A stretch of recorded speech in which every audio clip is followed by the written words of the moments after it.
అందరికీ నమస్తే. నేను మీ రూపేష్ తెలుగు ట్రావెలర్. మీ అందరికీ తెలుసు కదా, కొద్ది రోజుల నుంచి మనమైతే ట్రావెల్ చేయట్లేదు, ట్రావెల్ వీడియోస్ కూడా ఏది పోస్ట్ చేయట్లేదు. దీనికి గల ప్రధానమైన రీజన్ ఏంటంటే, నాకు ఫ్యూ డేస్ నుంచి హెల్త్ అనేది బాగా అప్సెట్ అయిపోయిందండి. అసలు నేనే అనుకోలేదు అలాంటి బ్యాడ్ సిచ్యువేషన్లోకి వెళ్తానని. సో అది డాక్టర్స్ కూడా స్ట్రిక్ట్గా చెప్పారు, కొద్ది రోజులు ట్రావెల్ అలాంటివన్నీ ఆపేసి రెస్ట్ తీసుకోవడం అనేది చాలా అవసరం ఇప్పుడు. సో వింటర్ ప్లేసెస్లో కానీ లేకపోతే చలిలో తిరగడం కానీ అలాంటిది ఏది చేయకూడదు అని చెప్పి. అండ్ ఇప్పుడు ఎందుకు చెప్తున్నాను ఇది అంటే, బట్ నాకున్నటువంటి యాక్చువల్ హెల్త్ ప్రాబ్లం వేరు. Someone created that I got an heart attack. So అది పెద్ద ప్రాబ్లం అయిపోయింది, దీనికంటే అది పెద్ద ప్రాబ్లం అయిపోయింది. ఎక్కడ స్టార్ట్ అయిందో, ఎవరు స్టార్ట్ చేశారో, ఎవరు క్రియేట్ చేశారో తెలియదు కానీ, but someone has created that kind of rumour I got an heart attack. So నా friends, well wishers, family members ఎక్కడ ఎవరు కనపడినా సరే, నీకేంటి హార్ట్ అటాక్ వచ్చిందంట, ఈ ఏజ్లో ఏంటి హార్ట్ అటాక్, ఇదే క్వశ్చన్.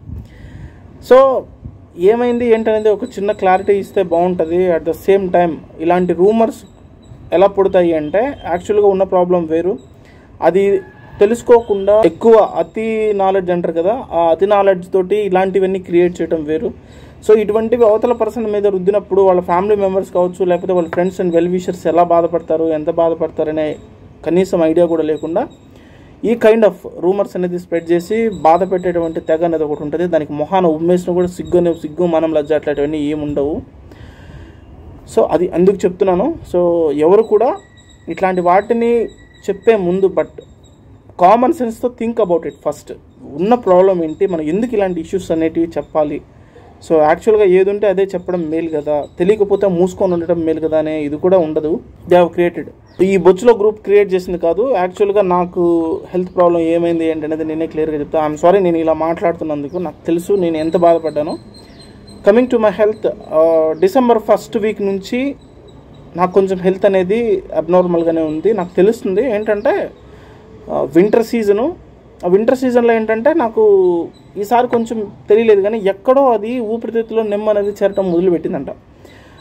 వింటర్లో తిరగటం, బైక్లో ట్రావెల్ చేయడం, లేకపోతే మిగతా వింటర్ ప్లేసెస్కి వెళ్ళటం, అట్లా వెళ్ళటం వల్ల ఏమైందో తెలియదు కానీ నాకు హెల్త్ అనేది కొంచెం అబ్నార్మల్గానే అయింది.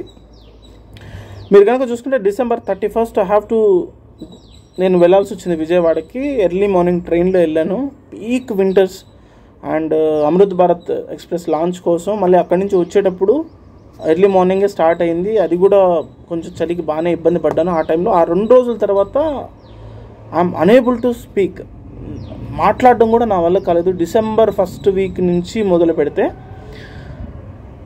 జనవరి ఫస్ట్ వీక్ వచ్చేసరికి నాకు అర్థమైపోతుంది, నాకు హెల్త్ అనేది day by day it was going to worst.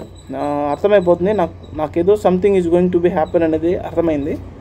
But ఈ మధ్యలో నేను ఒకసారి డాక్టర్ని కన్సల్ట్ అయ్యాను, మా ఫ్యామిలీ డాక్టర్స్ని కన్సల్ట్ అయితే ఆయన 2-3 సార్లు ట్రీట్మెంట్ చేసి ఇన్ఫెక్షన్ ఉంది, at the same time allergy ఉంది, ఊపిరితిత్తుల్లో నెమ్ము ఉన్నాయి, అన్ని కాంప్లికేషన్స్ ఉన్నాయి.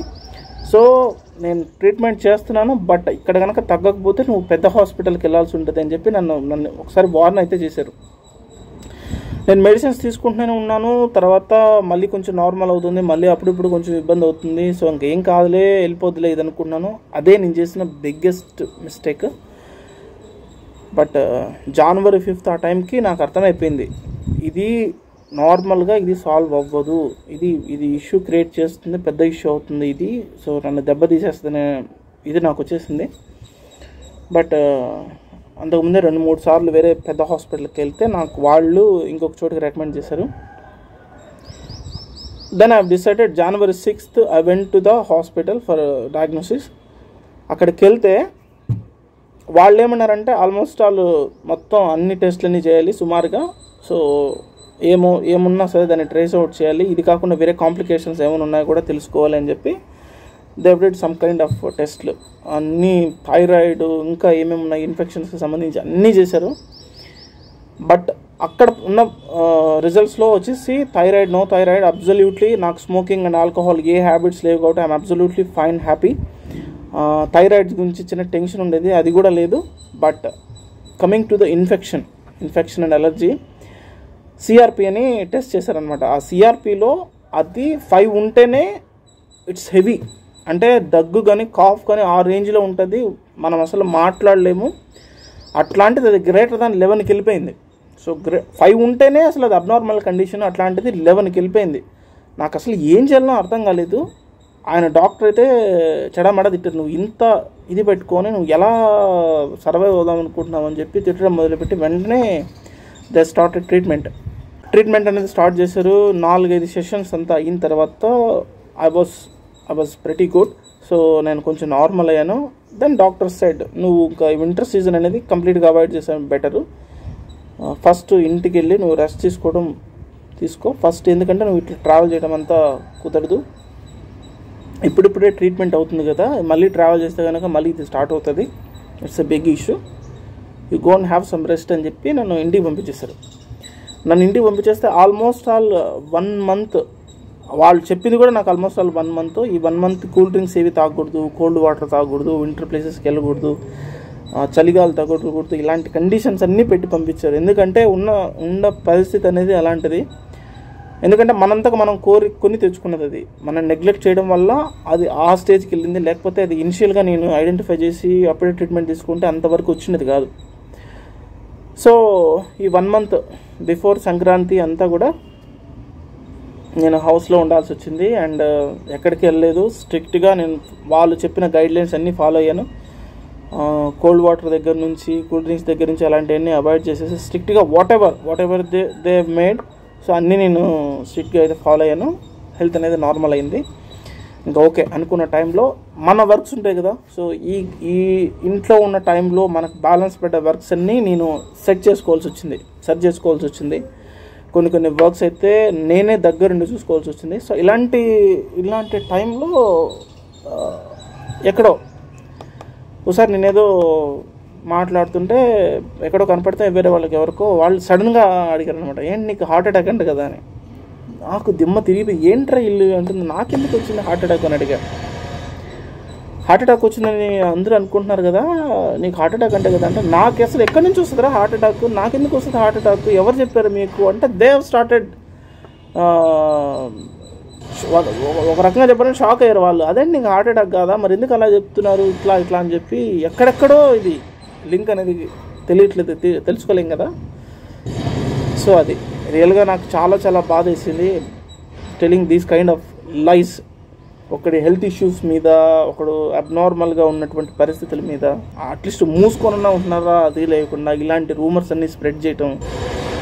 ఇది యాక్చువల్లీ ఏంటంటే ఇది సైకలాజికల్ డిసార్డర్, ఇది పైశాచిక ఆనందం అంటారు కదా. సో ఆ కైండ్ ఆఫ్ ఇది అది. మీరేం బాధపడదు బ్రదర్, నాకు అలాంటి హార్ట్ స్ట్రోక్స్ కానీ అలాంటివి ఏం లేవు. భగవంతుడు అనేవాడు చూస్తూనే ఉంటాడు. సో మనం ఎంత గొప్పవాళ్ళమో, మనం ఎంతటి గొప్ప పనులు చేసామో మన పాస్ట్లో చూస్తూనే ఉంటాడు. సో అది ఒకసారి చూసుకోండి. మన గురించి ఒకటి గురించి చెప్పే ముందు మన ముందు ఇలాంటివన్నీ మనకు కూడా ఎన్ని వస్తాయి అనేది ఒకసారి చూసుకోండి. ఇంకొకటి కూడా క్రియేట్ చేస్తారు, ఛానల్ అయిపోయింది, ఛానల్ కూడా క్లోజ్ అయిపోసేసింది, ఛానల్ కూడా మూసేస్తాడు, ఇంకా అయిపోయింది, ఎత్తేస్తాడు, ఇంకే ఉంది అయిపోయింది అని చెప్పి ఇట్లాంటివన్నీ ఎన్నో వచ్చాయి. నేను కనపడిన ప్రతిసారి అడగడం మొదలు పెడుతున్నారు. పాపం వెల్ విషర్స్ ఉంటారు కదా, అందరూ ఒకేలాగా ఉంటారు కదా, వాళ్ళు అడుగుతుంటే నాకు బాధ వేసింది. వాళ్ళందరికీ ఒకసారి చెప్పాలనిపించింది ఏమైంది, what is the actual situation అనేది. సో అది బట్ తెలియకుండా హాఫ్ నాలెడ్జ్ తోటి ఇటువంటి దరిద్ర పనులు, ఇటువంటి దౌర్భాగ్యపు మాటలు మాట్లాడుతూ ఉంటారు చాలామంది. వీళ్ళకి ఎంత మాట్లాడినా సిగ్గు, మానం, లజ్జ అనేది రాదు కాబట్టి సో మనం కూడా ఏం చేయలేం. నా వెల్ విషర్స్, నా ఫ్రెండ్స్ ఎవరైతే ఉన్నారో వాళ్ళందరూ పాపం బాధపడ్డారు. ఏదో ఒక క్షణం అయ్యో పాపం వీడికేంటి ఇలా అయిందని వాళ్ళందరికీ పేరున నేను అందరికీ ఒకేసారి చెప్పుకోలేను కాబట్టి సో వాళ్ళందరి కోసం నేను ఇది చేయటం. అది ఇంకా ఛానల్ విషయానికి వస్తే ఉంటుంది, గట్టిగా ఉంటుంది, it will be more okay. ఇప్పుడు నేను రెస్ట్ తీసుకున్న ఈ గ్యాప్ ఏదైతే ఉందో, ఈ గ్యాప్లో నేను చేయాల్సిన వర్క్స్ అన్ని కొన్ని పెండింగ్లో ఉండిపోయాయి. సో ఆ వర్క్స్ అన్ని as soon as possible complete చేస్తున్నాను. ఆల్మోస్ట్ 90% అవగొట్టేసాను. So literally some more works are there. అవి కంప్లీట్ అయిన తర్వాత will start again the war. Channel కూడా 30K అయిపోయింది. So literally very happy and getting ready for another trip. ఒక useless batch ఉంటుంది కదా, ఆ యూజ్లెస్ బ్యాచ్కి చెప్తున్నాను, ఎవరికైనా సరే ప్రాబ్లంలో ఉంటే వాళ్ళకి మీరేం పని కట్టుకొని పబ్లిసిటీ చేయాల్సిన అవసరం లేదు. ఎవడి నొప్పి ఆడు తీర్చుకుంటాడో, ఎవడి బాధ ఆడు తీర్చుకుంటాడో, వాడిని చూసి కనుక సరదా పడి సంతోషపడి వీడికి ఇలాగే కావాల్సిందని మీరు అనుకుంటే మీ వెనకాల 1000-2000 గోతులు అనేవి రెడీ అవుతాయి. ఒకరిని దెబ్బ కొట్టాలని చూస్తే, ఒకరిని బాధ పెట్టాలని చూస్తే అన్నిటికంటే పైవాడు కొడతాడు మిమ్మల్ని అందరినీ. అది కూడా గుర్తుపెట్టుకోండి. సో ఏదైనా ఉంటే తెలుసుకొని చెప్పండి, తెలియకపోతే యాక్చువల్ సిచ్యువేషన్ అనేది. ఒకవేళ ఏం తెలియనప్పుడు నవరంధ్రాలు మూసుకొని ఉండటం అనేది కూడా చాలా మంచిది. నవరంధ్రాలు మూసుకొని ఉంటే కనుక దాని ద్వారా వచ్చేటువంటి గొడవ అనేది శూన్యం. సో నవరంధ్రాలు మూసుకొని ఉండటమే ఏం తెలియనప్పుడు ఉత్తమమైన పని. అట్లయినా సరే ఇంక నుంచైనా మూసుకొని ఎవరి పని వాళ్ళని చేసుకొని ఇస్తారు. మీరు ఎవరికి ఫ్రీ పబ్లిసిటీ చేయాల్సిన అవసరం లేదు. ఎవరి దగ్గర మూసుకుంటాడు అనేది వాళ్ళందరికీ విన్నవించుకుంటూ will start travelling soon. Okay, thank you so much. Bye.